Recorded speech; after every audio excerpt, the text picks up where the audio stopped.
membarui harapan, menebar kasih, meneguhkan iman. Sabtu 9 Mei 2026.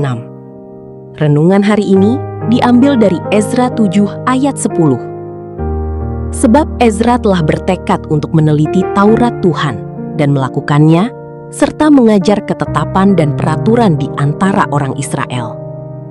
Dengan tema, teliti, lakukan, dan ajarkan. Berapa lama bangsa Israel, khususnya Yehuda, berada dalam pembuangan di Babel? Menurut Yeremia dalam kitab Yeremia 29:10, apabila telah genap 70 tahun bagi Babel, barulah aku memperhatikan kamu. 70 tahun bukanlah waktu yang pendek. Ada 5-6 generasi yang telah lahir di Babel. Salah satu bahaya yang mengancam keutuhan dan identitas orang Israel adalah identitas. Apakah generasi yang sudah lahir dan besar di Babel masih akan mengingat identitas mereka sebagai umat Allah? Hidup bergaul dengan bangsa Babel di sekitarnya membawa pengaruh pada gaya hidup mereka, budaya dan bahasa mereka, yang dapat menghilangkan identitas asli mereka. Jadi, ancaman utama mereka bukanlah bangsa Persia, tetapi kehilangan identitas. Setelah dibuang selama 70 tahun di Babel, Raja Kores yang agung mengizinkan bangsa itu untuk pulang ke Yerusalem.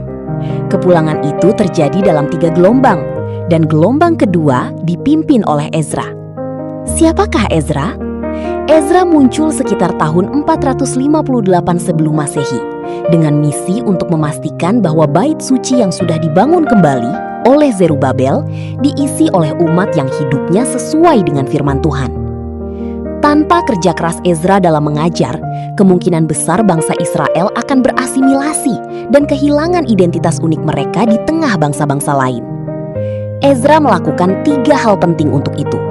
Pertama, ia menetapkan hatinya untuk meneliti firman Tuhan. Sebelum berbicara mengenai Tuhan atau bertindak baginya, dia harus mengenal hatinya melalui firman.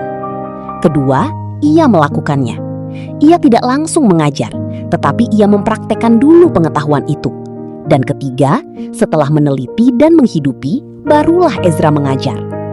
Apa yang dia telah ketahui dan alami dalam hidupnya menjadi berkat bagi seluruh bangsa yang sedang dalam pemulihan setelah pulang dari pembuangan.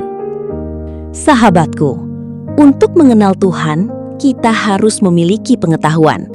Setelah itu, kita melakukannya. Dan terakhir, kita membagikan pengetahuan dan pengalaman tersebut.